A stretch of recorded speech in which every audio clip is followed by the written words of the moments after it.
from nearly every corner of the globe. My name is Jill Felicio, and I'm the Director of Advancement at Harvard's Division of Continuing Education and a member of Harvard Extension School's classes of 2000 and 2013. Now, I am delighted to welcome you to our Author Spotlight series featuring Harvard double alumnus Casey Lartigue, who is with us to discuss his book, Greenlight to Freedom, a North Korean daughter's search for her mother and herself. This book was co-authored with North Korean refugee Songmi Han. Now, Casey will share the details of his incredible work and answer your questions live today. Now, as we get underway, I encourage you to use chat to say hello and reflect, but place any questions that you wish to pose for Casey in the Q&A box. We've set aside ample time in the hour to address them. Now, this presentation is being recorded, will be fully captioned, and then posted on Harvard Extension School's YouTube channel. Now, Casey Lartigue Jr. is an advocate and activist for educational freedom who has gained significant recognition in both South Korea and in the United States. He is now based in South Korea, where it is nearly 2 a.m. And he is the founder and co-president of Freedom Speakers International. Now, Casey is the 2017 winner of the Special Contribution Award presented by the Hansarang Rural Cultural Foundation, the 2018 winner of the Challenge Korea Global Award, the 2019 winner of the Challenge Korea's Challenge Maker Award, the 2021 winner of the Social Contribution Award, and in 2022 was awarded Seoul Honorary Citizenship.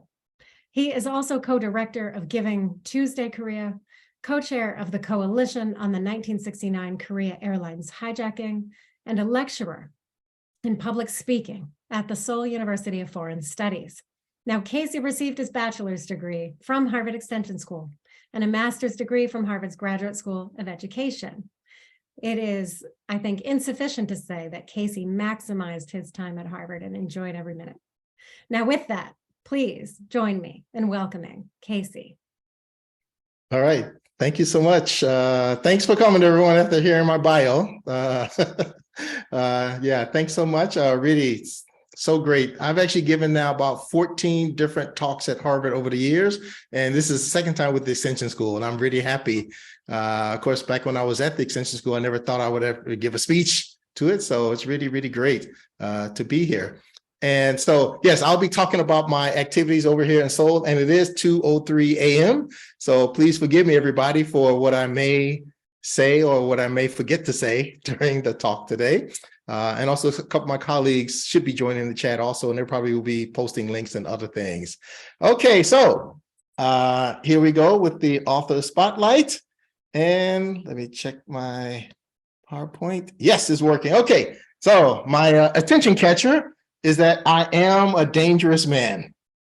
You can see Kim Jong-il's official enemies list, and this is from a book by an author named Michael Malice. I don't feel like I'm in any danger because Kim Jong-il is dead, at least for a decade now. But also I've been named the American known in North Korea, and that's probably even better than all the other awards that you mentioned, to be named that because of the work that we've done. A lot of North Korean refugees know who I am, so and it's great because of our work. And you just mentioned all the different things I'm doing, so I can skip this slide. So the outline for my talk is, first of all, I'll talk a bit about escaping North Korea as a little bit of background about why Songmi Han's story is important. And I'll talk about North Korean refugees sharing their voices. And then after that, I'll talk a bit about some of our success stories within our organization. And then I'll wrap up with about like the final 10 minutes talking about the book, Greenlight to Freedom, but more about why it's important. Because I'm guessing a lot of people didn't actually read it. My takeaways from this, number one, I always ask people the question, what are you going to do about it? So after all of the talk and analysis and all that, what is the thing, at least one thing that you can do? So I encourage people when they're listening, because some people would listen to a talk, oh, that's so interesting, but they don't think about something practical that they can do. Second takeaway is that North Korean refugees can engage in public speaking for whatever purpose they have. We found that there are three main ones, and that is advocacy, sharing their stories and also healing their hearts. In some cases, they got something inside that they're trying to overcome. And then third is that North Korean refugees are empowered, and our special approach is that they choose the volunteers that they want to work with. And then the fourth thing is that, I mean, even Songmi, even some of the other North Korean refugees that we've dealt with, they often have what we call unfinished stories, that the book is there, or the speech, or whatever it is, but there's still much more there. Sometimes it takes them a little bit of time to talk about some of the painful things that happen to them or the people around them. And then the last point, wrap up, take away from this event, hopefully you'll believe me, is that Songmi Han is the most unlikely author and speaker that I've encountered in my 25 years of activism and advocacy. Okay, so let's first of all start with Songmi. She was born in 1993. I'm sure she's okay if I mention her age. At the beginning of the book, she talks about that her family was actually affluent, but then family problems came up, and they ended her parents got divorced, and her situation just fell apart after that. To the point that she and her mother were living in a barn. They were starving, and then shockingly for her, her mother disappeared, and that just turned her life upside down after her mother escaped. And some special things about Songmi is that, I mean, she only went to elementary school for 1 year. And so, but she's come here now, she's a college student, she's a co-author of a book. And it's incredible because when she was in North Korea, she was bookless, as in she went several years without even seeing a book. I mean, it's not like you go a little time without reading a book. She didn't even see a book for several years. And then finally she escaped in 2011. Now, I want to talk a little bit about escaping from North Korea, as she did in 2011. Christopher Hitchens said that North Korea is the worst country in the world. And his argument is that a system where you can't live, but you can't leave is the definition of hell. That you can't live the life that you want, but you're not allowed to leave. So some people, talk about whatever, the cult and all those things. They can have a cult if they want to, if people are willing to stay.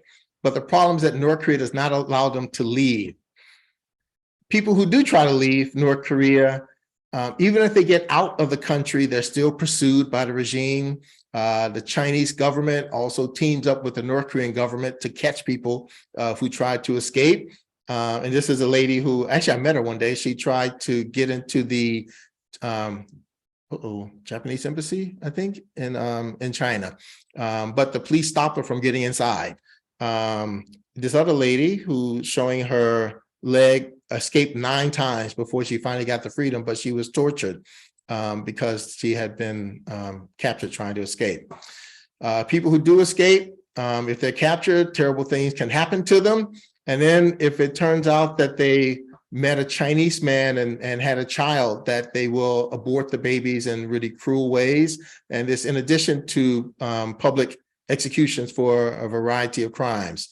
So escaping from North Korea is not a game. It's not like some philosophical debate in a classroom full of sophomores. I mean, it's real life, life and death. All right. So if they do escape, then and get through China, the typical route these days, well, not so much these days because of COVID, but the typical route is through Thailand, then they're flown to South Korea, and then they go through an investigation. I'll talk a little about that in a moment. But not everyone goes that way. About 220 North Korean refugees have gone directly to the USA legally. And if you want to read Songmi's escape story, if you haven't done so already, it's chapter 19, and it is one of those dramatic things, dramatic escapes, more dramatic than you might see in a movie. Okay, about escaping. Almost 34,000 North Korean refugees have escaped to South Korea since the late 1990s. And I highlighted a couple of numbers that might be of interest. First of all, you look all the way down to the right column at the bottom, 71.9% of them are women who've escaped. And if you go to the other extreme, back in 1998, 2001, and 2, it was about half. So the numbers have been going up in terms of the percentage of women who've been escaping. The high point was the year 2009, in which 2,900 people escaped to South Korea in that one year. And again, you can see most of them were women, 2,252. The year that Songmi escaped was in 2011. And that year, 2,700 people escaped to South Korea. But look what happened the next year when Kim Jong-un became the leader of the country. It dropped to 1,500. So if she had waited, then it would have been much more difficult for her to escape. And the numbers kept going down. You look at 2019, barely over 1,000 escaped that year, and then COVID. And so since then, it's been just almost impossible for people to get out. Most of those people who did get out were already overseas and not escaping from North Korea. Okay, so as I said, worst country in the world, quoting Christopher Hitchens. And there is a gentleman named John Jin Song, who was a psychological warfare officer. Psychological warfare officer was his title. Love to see that on a business card. But when he was that was his job in North Korea. And an interesting thing that he said is that escaping North Korea means you betray not only your country, but your family. Because North Korea has set it up so that if you escape, your entire family can be in trouble. And basically, they want to get rid of what they call the bad seeds. So they have the 3-generation punishment. So of course, when Songmi's mother escaped, there were possible implications for her, and Songmi ended up being monitored because her mother had escaped. So she wasn't tortured as a result, so far as I know. Okay, so now one book that we published this year is by Wan Che-han and his daughter Bong-hee Han, and he was actually executed by the North Korean government, I think it may be 1999. And one interesting thing that he said is that escaping from North Korea is a revolutionary act because you have taken your body away from the regime, which regards it as its property. So a North Korean who speaks out is also engaging in a revolutionary act because they are striking back at a country. So even the fact that they've just stood up and given a speech is already something significant when you consider the context of North Korea. Okay, now that's about escapes. Now, if they do escape successfully and they get to South Korea, as a lot of refugees will say, that was just the first battle, that many of them struggled in South Korea. They were powerless in North Korea, but vulnerable in South Korea. Many of them, and I mean, this is a whole bunch of things, but they'll talk about the discrimination that they struggle with in South Korea. They'll talk about, well, actually, there are higher suicide rates for North Korean refugees, and South Korea is #1 in the world in comparison to OECD countries who report it in a reliable way. Okay, so there could be some others, but they're #1 in that.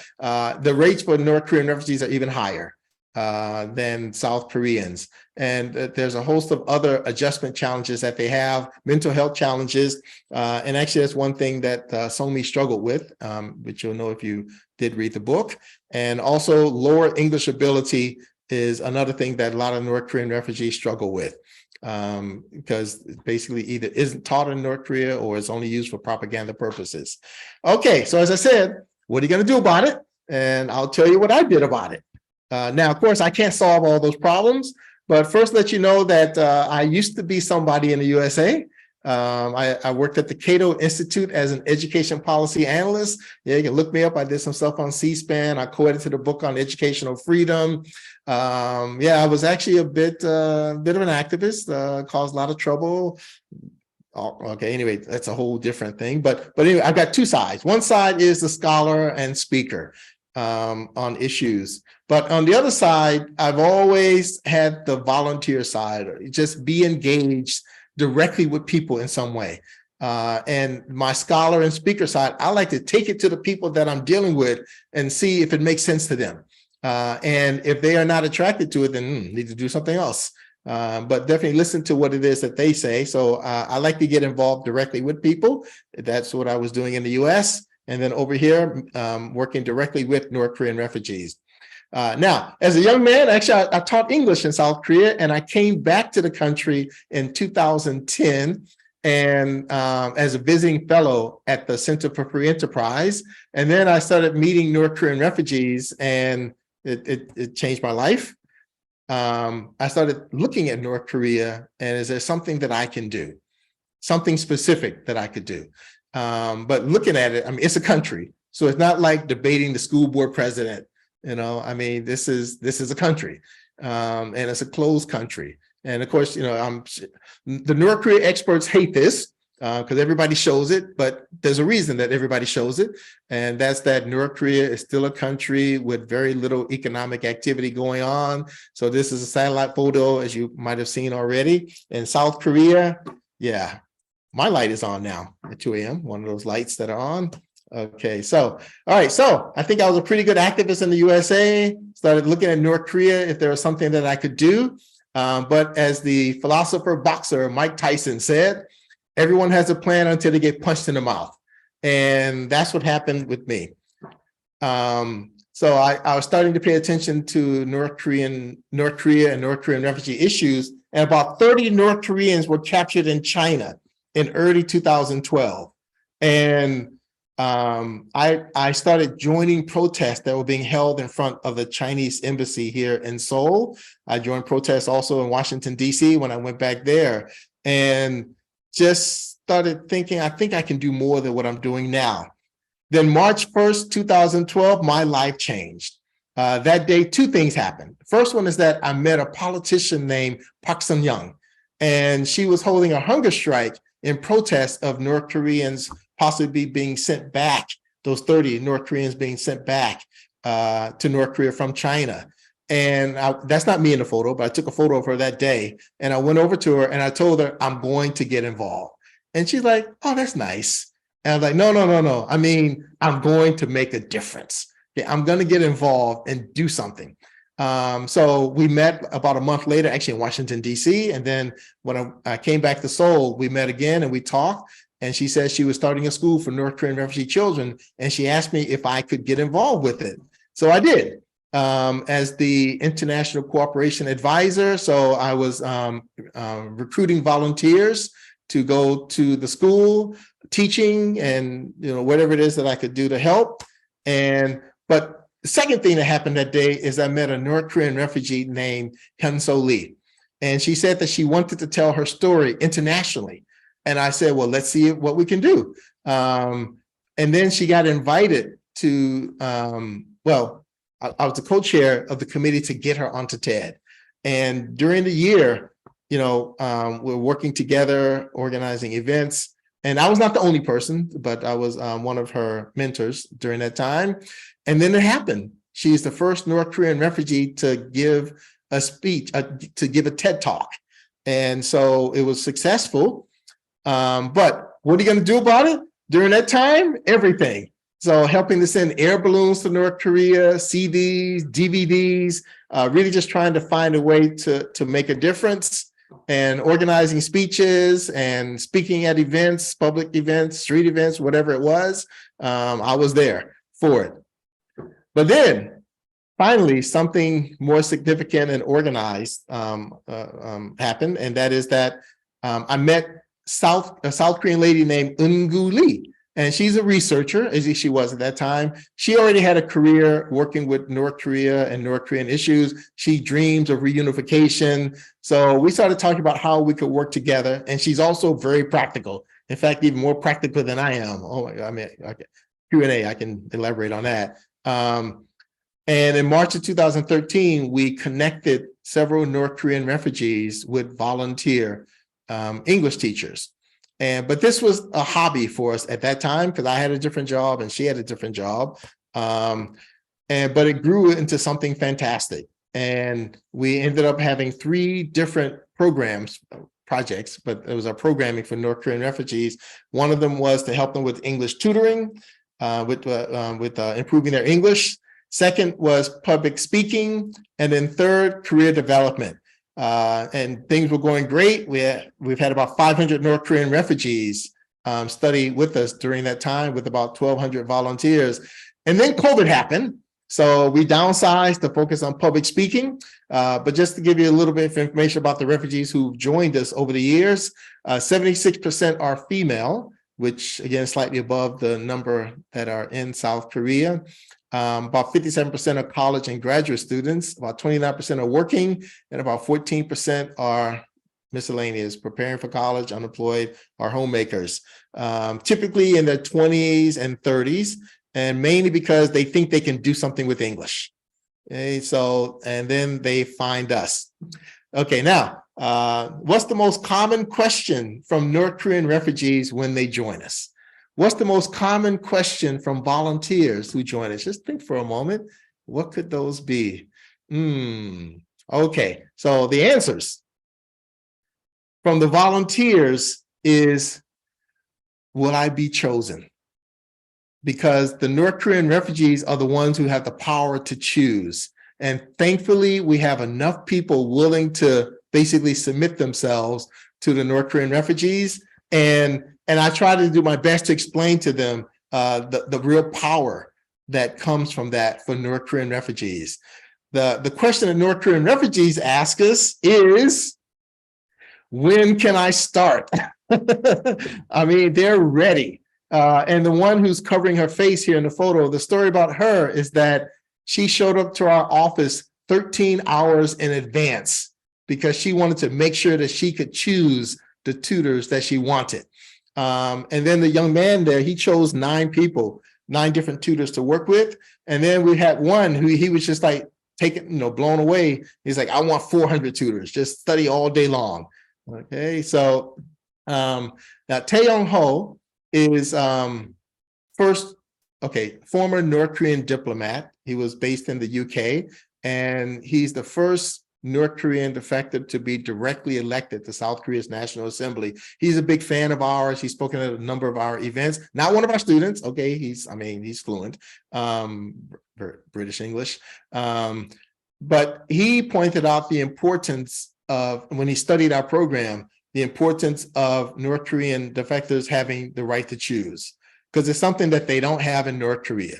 Okay, there's, almost no time where they can just say, I don't want to do this, or I want to do that, without some other power blocking them. So, and we found that English immersion is the best process, because they say that's what they say that they want. They want to be pushed. Okay, so finally, I just made a public statement that bilingual tutors, you got to conform to our process. Okay, caused a lot of controversy, but it's okay. Okay, now success stories. Okay, making invisible people visible. Okay, so I'll tell you a little bit about several of the refugees who studied with us and some of the great things that have happened. We have an English speech contest twice a year. February and August. And the first one was in 2015, and it was won by Songju Lee. He's the author of the book, Every Fallen Star. And so he gave a great speech about how to help North Koreans. The winner of our third contest now works in our office as a North Korea refugee communication specialist. But she won our third contest back in 2015, and her book is My Escape from North Korea, 1,000 Miles to Freedom. And she says her story is unfinished, that when she first spoke out, she wasn't really ready to just give all kinds of details. And actually, she was using the name Unsun, which is just her pen name, but a reporter found out who she was and then reported it and revealed her real name, which, she wasn't ready for it. Okay, anyway, long story about that. But anyway, so she was the winner of our third contest. The winner of our 10th contest, businesswoman, and she has no aspirations to become a speaker. But when we have prize money for the refugees, and she won $1 million won, which is about $900 or something like that. And she donated it all to our organization because she says, I could not have stood on stage without Freedom Speakers International. This lady is the most dynamic person I know. Okay, her name is Yuna Jung. She's a TV personality, public speaker. She's involved in all kinds of activities. She's just posted some photos. She's in Hollywood right now. I don't know exactly what she's doing, but she's just at the moment. But she won our 11th speech contest. And despite having many options, she thinks that we're really, really special. This young man actually came to us at the ABC level in 2015, but I didn't notice him because he didn't talk. And it was until years later that he started talking directly to me. Now he's analytical, and when he won the speech contest, the title of his talk was "Our North Korean Defectors Traitors," and he's really analytical in English, really thoughtful guy. His peace is the main thing he focuses on. Okay, now I want to tell you a little bit more about some of the particular refugees. So Eun-hee Park, this was her escape route. She was born and lived on the border of South Korea. I mean, she lived in North Korea, but right on the border, but she couldn't just cross over. Some people have done it, but she had to go the long way in order to get to South Korea instead of just walking across the border. She joined us in April of 2015, and at that time, she was embarrassed to be from North Korea. She didn't want to show her face. She used a fake name, and we concealed her identity, as you can see, really high tech. You know, my hand. So, but yeah, so it happens. A lot of refugees are like this, especially when they first come to us. But she started getting comfortable. She came to us for counseling, trying to figure out what it is she could do with her life and to take advantage of the fact that she had risked her life to get the freedom. She did not want to waste it. And then she had such a great experience, she decided she wanted to give a speech. And she still wasn't ready for her face to be shown publicly. But the talk was to the American Women's Club here in South Korea.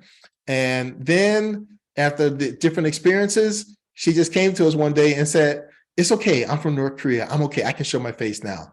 Because she had gone through a lot. And she said for the first time, something good happened to her because she's from North Korea.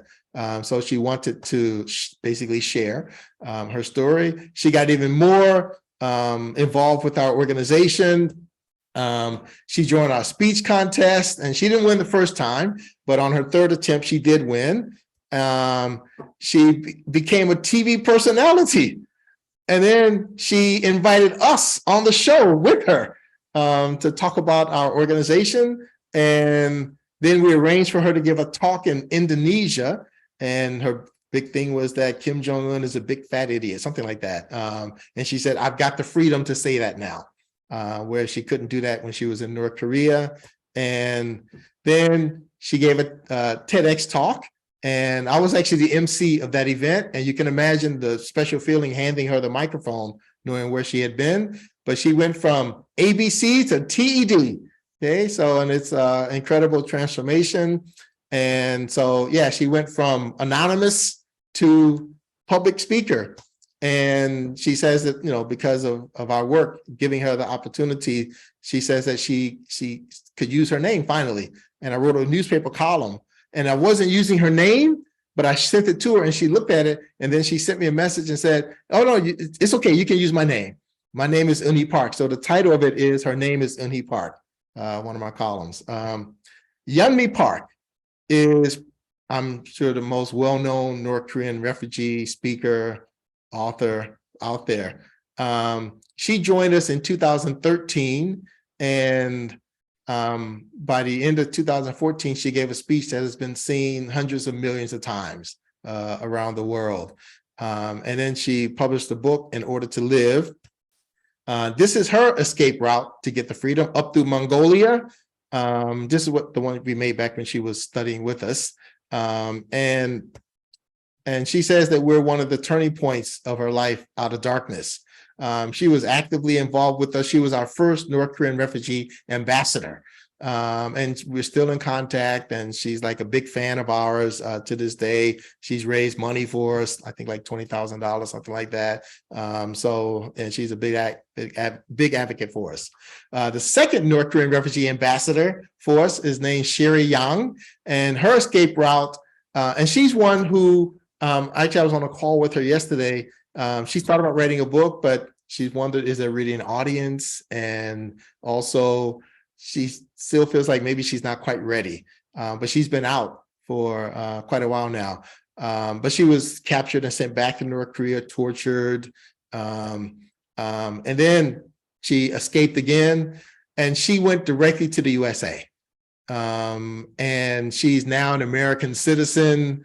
But she came on a trip to South Korea, and she had learned about us, there's some American guy working with North Korean refugees. We met, and then she ended up staying in South Korea. She came here on a trip, but she ended up staying. And she said a big part of it is because of the support that we were giving her. And she's given a TEDx talk. We arranged for her to give a TEDx talk in the UK, and she won our 5th speech contest. And she's just really a dynamic lady also. And businesswoman, by the way, Avec Nature, AVEC Nature. You can look her up, support her business. Okay. Then this young man, he was a soldier in the North Korean military for a decade. And then he joined us in 2015, and we arranged for him to give a talk on the US Army base.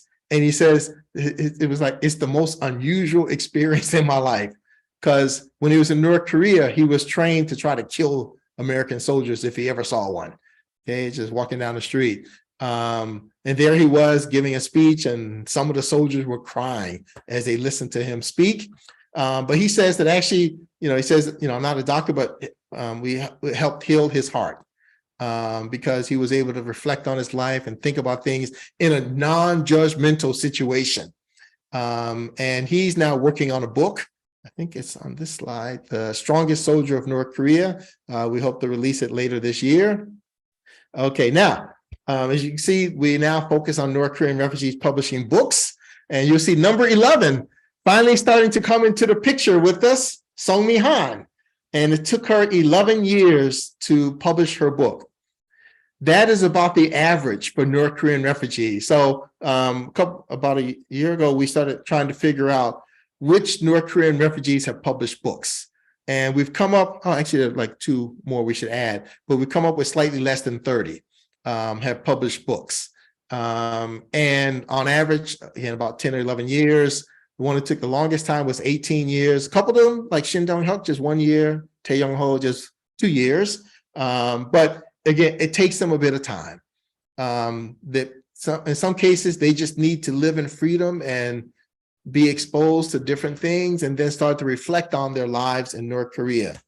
Okay, now, 2022, we had 2 North Korean refugees with us that we published their books, working with them. I mentioned her father a bit earlier, but Bonghee Han joined us as a student in 2019 because she wanted to publish, she was publishing her father's book in Korean. It was originally in Japanese, long story, but so then she published it with us.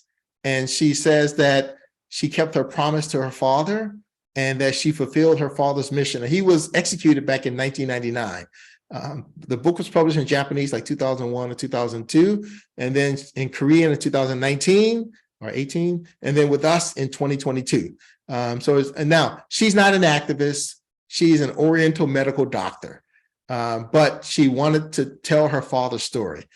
So we were able to do that. And then Songmi Han, co-author of Greenlight to Freedom, is the most unlikely author and speaker. I've dealt with lots of people in the US, South Korea, worked with activists and speakers and others around the world, but she would have been the last person I would have expected to write a book.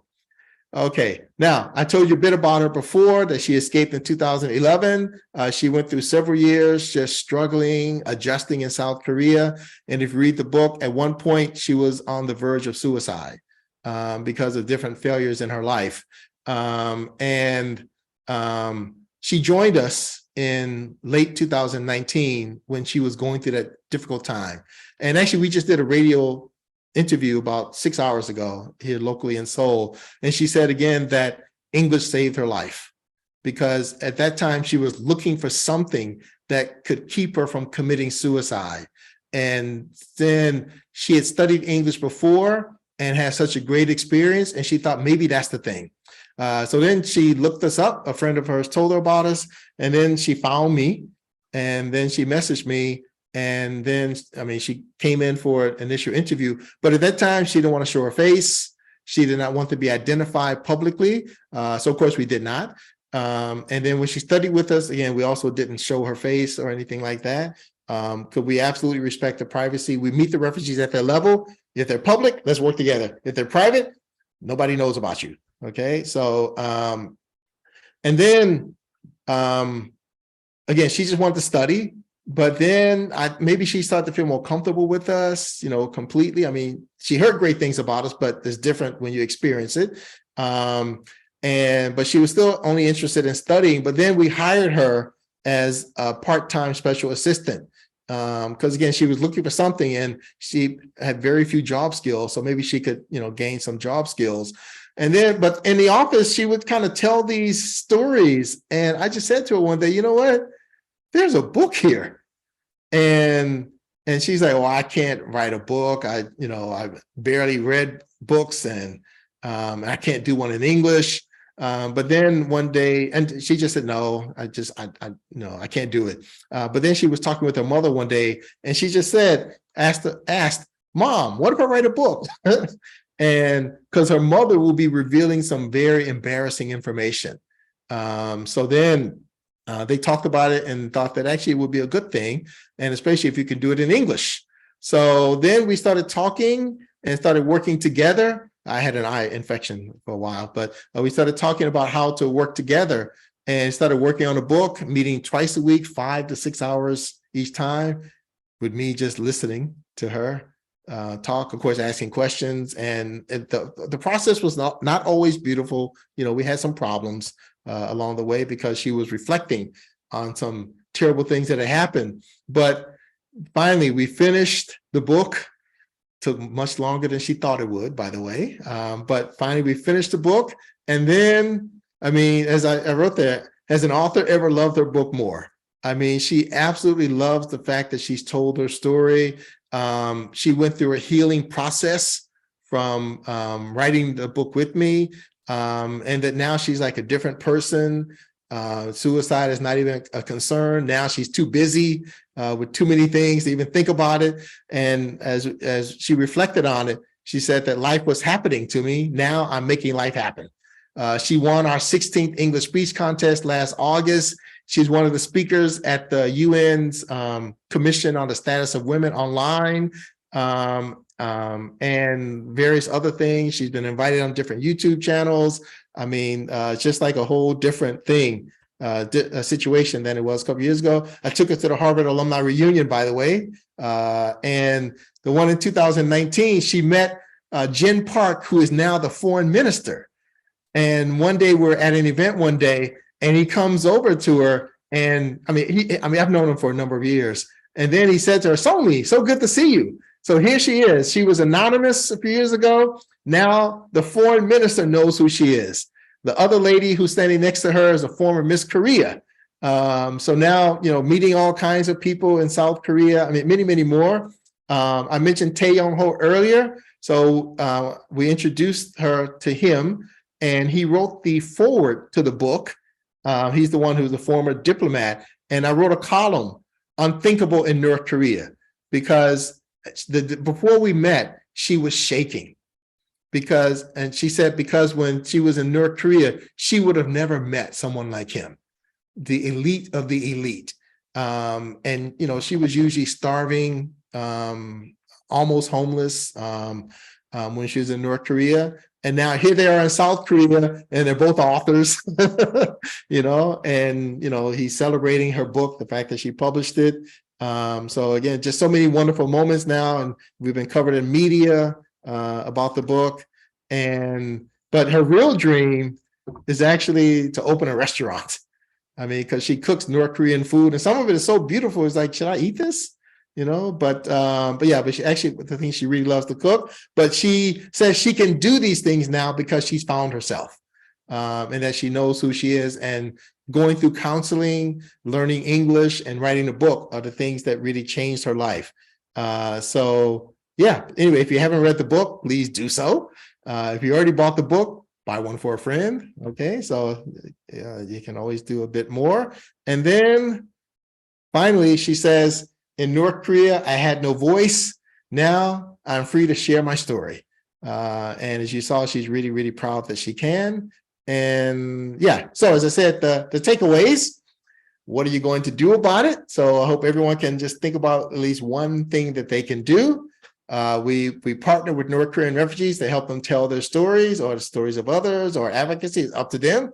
They're empowered because they get to choose.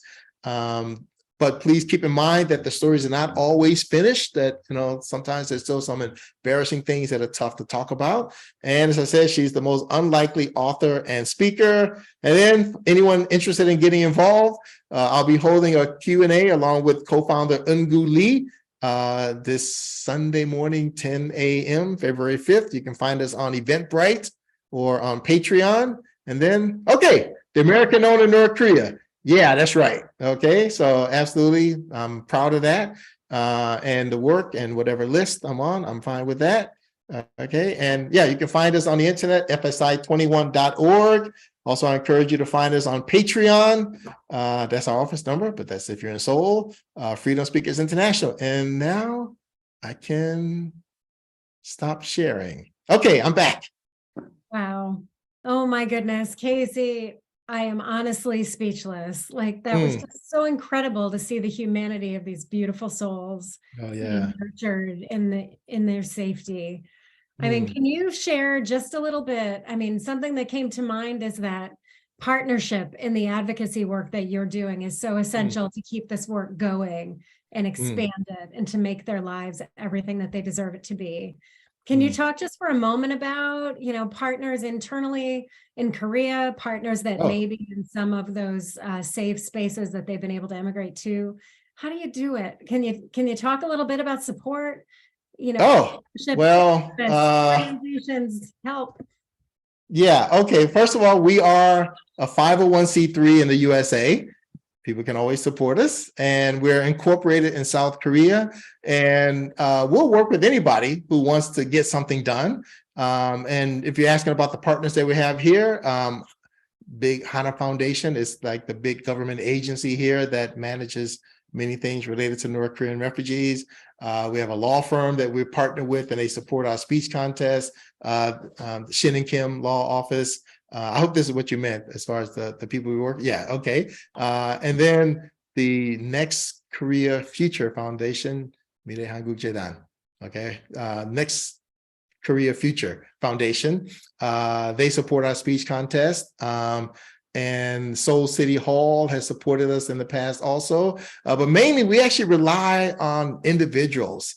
So we're very happy to work with those larger organizations. But when individuals support us, we can remain independent. And I say that because we've actually had some political influences who said, if you do so-and-so thing, we can help you with some support. And we said, no, thank you, on our terms. We've also had some religious organizations who, kind of suggested they could give us some support if we could get the names of the North Korean refugees and if we can do certain things. And but we said, no, thank you. So we're trying to develop things our way based on our interactions with North Korean refugees. And matching donation. Yes. Actually, if you can, we have a South Korean donor. Most incredible. They're now giving us they will match up to $4,000 per month. It's a business couple. They learned about us a couple of years ago. And yeah, people, okay. Okay, we can talk for another hour about fundraising. It's my favorite topic, but support is the thing that keeps us independent. Absolutely. And it's essential. And I should say, today's event is recorded. We share it, and we would love to share links to the Eventbrite that you mentioned, the Patreon page, your website, all of these things where people can add, to your work and to help you in any way possible. So that will be coming in your email boxes. Anyone who registered for the event will get that automatically. So that should help. But yeah, funding is, what makes everything possible.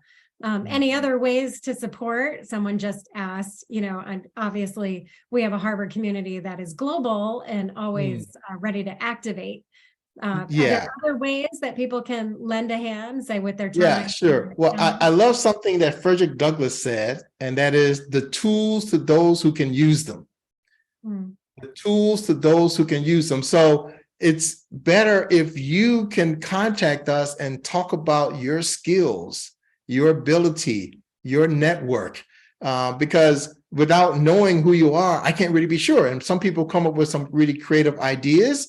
And so these days we're focusing on how do we build the organization. In our early days, I mean, we just did whatever. I mean, but these days, how do we become stronger? Because if you water a plant and you only water at the top, but you don't water at the root, then you cannot grow. So our thing is, how do we become a sustainable, strong, independent organization? And that's from partnerships by partners who respect what it is we're trying to do. That's from having a broad range of donors, not just one time. You can donate one time, that's okay, but that they're there and we know that they're there and we don't have to chase them. But it depends on what your interests and skills are. So we're going to be talking about this on February 5th, as I said. But so, for example, we would like to recreate what we call the Volunteers Leadership Academy. And that is that we have at least one or two people who are organizing our volunteers. So my co-founder, Eungu Lee, and I, for too many years, we've been the co-founders, co-directors, co-managers, co-webmasters, co-everything. So we need to be able to get away from that and to become proper founders and directors, when they're presidents, who can really get out and meet business people and others. So we need more people who can basically take away some of the things we're doing, so we don't have to engage in all the busy work. That's great. Yeah, absolutely. You need volunteers, a leadership pipeline, partnerships galore. Now, can you say just a little bit more about the risks that you undertake, risk in doing this work? I mean, it just must be massive. Yeah. Can you say a little more, Christine? Sure. Okay. First of all, I'll talk about some of the refugees. We had one who, actually, I can say her name now. Sherry Young was pictured in a North Korea propaganda video back in maybe like 2017 or 18. And her mother contacted her and told her, you have to stop right now. Okay, because our relatives in North Korea can be in trouble. And this goes back to the 3C punishment, 3-generation punishment of North Korea. So first of all, there are the risk to family members.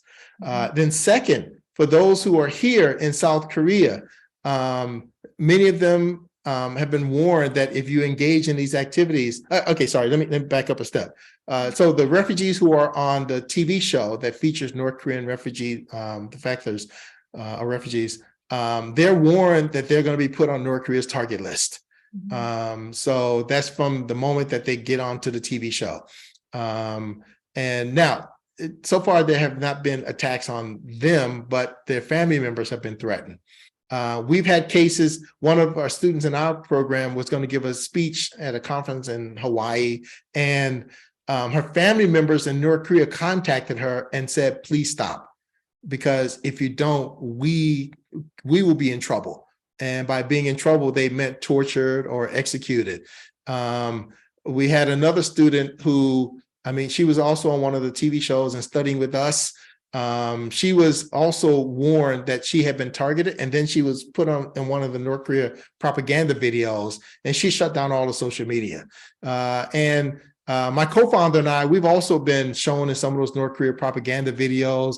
I'm like a star in one of them. I mean, it just looks like, I'm about to destroy North Korea just by giving refugees a chance to speak out. So the risks are mainly to their family members in North Korea. There have been a couple that people are pretty sure there were assassinations, but the assassinations were that it was a former insider who had information about the regime that maybe the Western world didn't know. And I mentioned Tae Yong-ho a bit earlier. In his case, he was former diplomat, deputy ambassador to the North Korean government in the UK. He was informed that I think he said at least 300 family members had been executed because they wanted him to feel it. There are people who probably did not even know they were related to him who were executed, but because that's North Korea's way, is to make not just you feel the pain, but make your family members pain, and then you feel the guilt over what you did. So yeah, but it's a wide range of things. Right. Well, Correct. you know, through the chat, there have been many people referencing the book and saying how wonderful it is. This book is emotion. It is Mm, survivorship. It mm, is trauma. It's mm, healing. It's an evolution. mm, We have a great question in chat that while mm. interviewing the refugees, do you have a therapist present with you to help them, you know, kind of understand all that they've endured? No, but here's the situation. There are so many psychological counseling offered for North Korean refugees, done by the government, done by organizations that focus on that. So I think we would make a mistake if we tried to engage in that, and we couldn't afford to have somebody on call available for all of those sessions. Now, my co-founder makes sure that people, the North Korean refugees, know about the options that they have, but they already know. So, and then even my co-author, I mean, if you read the book, you'll see that she went through psychological counseling. So after she just, was on the verge of suicide, and she had to find something, she went through it, and she says that it saved her. Now, in Korea, there's still a bit of a stigma for people who do get counseling and admit that they have any kind of weakness like this. But in her case, she embraces it. She's like, it saved me, and that it helped me so much. So, but for us, it's not the thing that we do. I mean, it'd be like if someone went to a conference of psychologists and asked them, do you help refugees with their resumes? I mean, it's like, no, I mean, that's not the thing that they do. But we're very sensitive to it. And if we detect there are any issues, we would talk with them about it. We'll refer them to professionals who can really help them. But as I said, they already know. They know better than we do. Because, okay, well, maybe I should have mentioned earlier, after the refugees escape to South Korea, they go through an intensive interrogation at the National Intelligence Service. And it can really be brutal. Because they have to try to detect if they're spies or not. And then they're released to Hanawon. And there's a lot of psychological counseling that some of them get for the first time in their lives.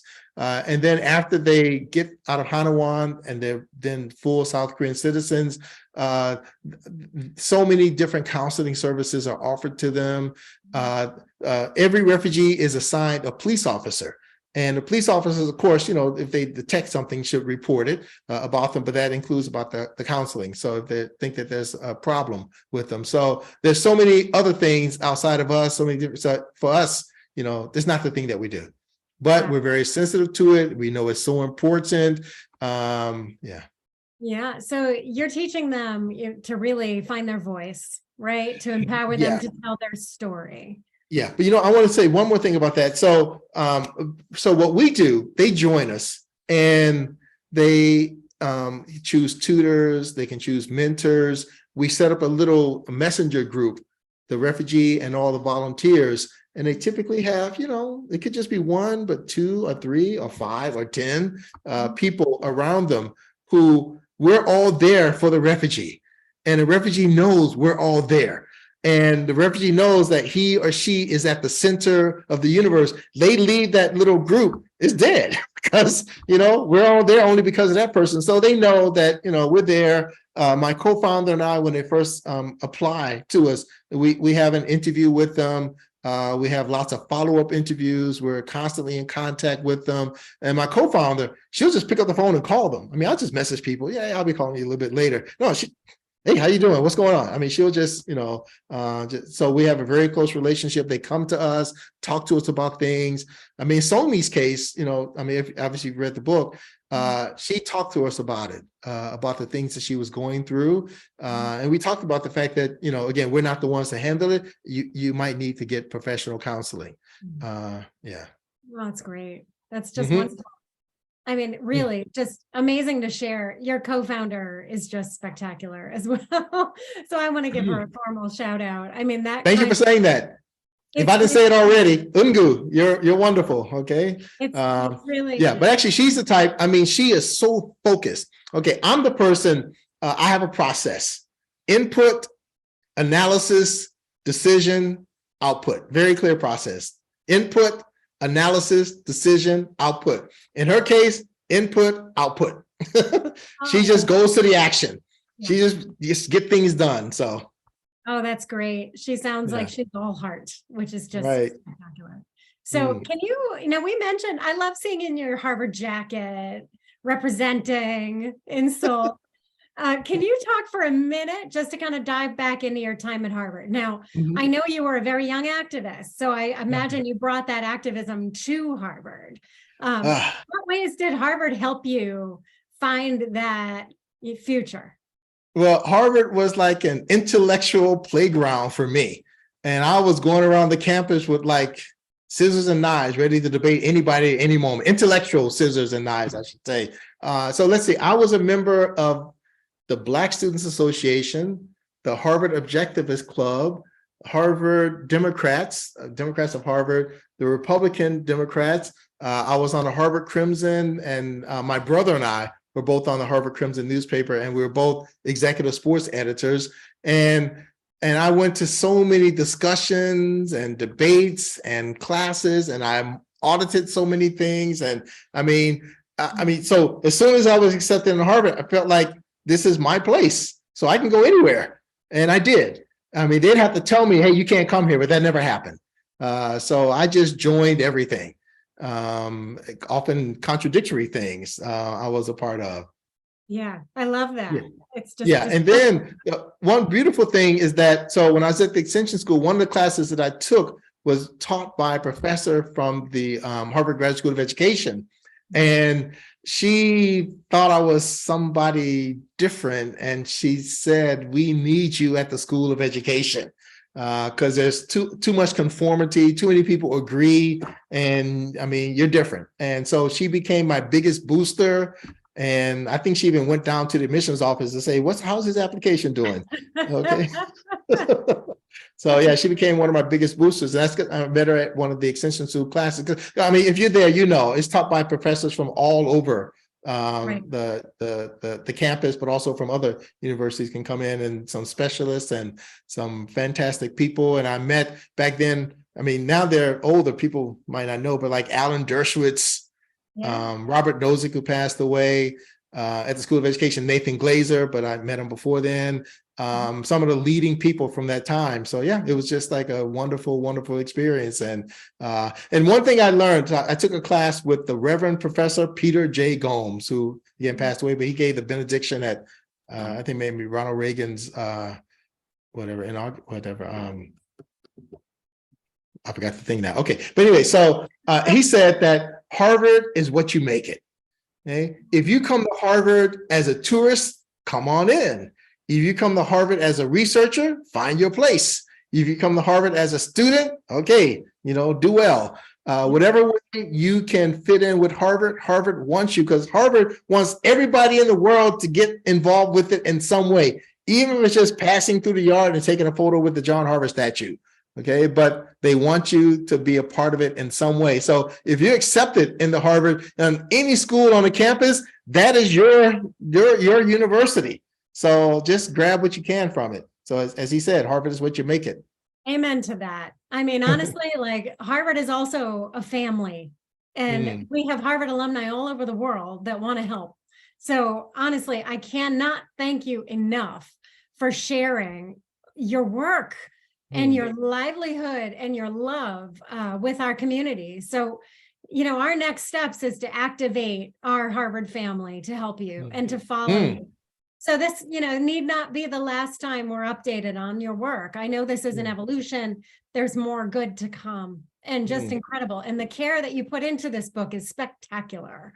So, anyone who has not read the book, please do share it on social media, share your insights on it. And, I encourage you to give back and to get involved. It's really just such a special role that you're playing there. It's just amazing. And you are an inspiration. Okay, well, if anybody wants to organize a meeting of Harvard students and alumni who'd like to support FSI, you've been deputized as the FSI coordinator for Harvard, and you can organize a meeting. I'll be very happy to talk online. It's almost 3 a.m. and I'm okay. I can go longer, but it's almost 3 a.m. here. I know. So that means I'll do any time. So if anybody's really interested, contact us, fsi21.org. I'll give my email. Is it okay if I give my email? It's okay. It's at your discretion to give your email. We will happily also share it in the email I mentioned to our registrants. Okay. So, All right. Okay. Okay. And to our Okay. registrants, you will get lots of information as well as a link to this conversation. So thank you so much, Casey. And thank you to everyone who joined. Okay. I don't know if you were following in chat, but we have folks literally from all over the world watching you and thanking you. Wow. Okay. I see things. Okay. That's wow. I hope I amazing. can see these questions. So, yeah, so we will send you that chat, Casey, so you can catch up. I know how hard it is to read and to talk at the same time. So thank you so much for being with us at this late hour as well. Well, thank you, Jill, and thank you to your team and everyone who helped make this possible. I mean, really fantastic to be able to give this speech and take questions. My goodness, Casey, you are the best and brightest that Harvard has in this world. So thank you for inspiring us. And we will talk very soon. Have a good night. All right. Goodbye, everybody. Thank you.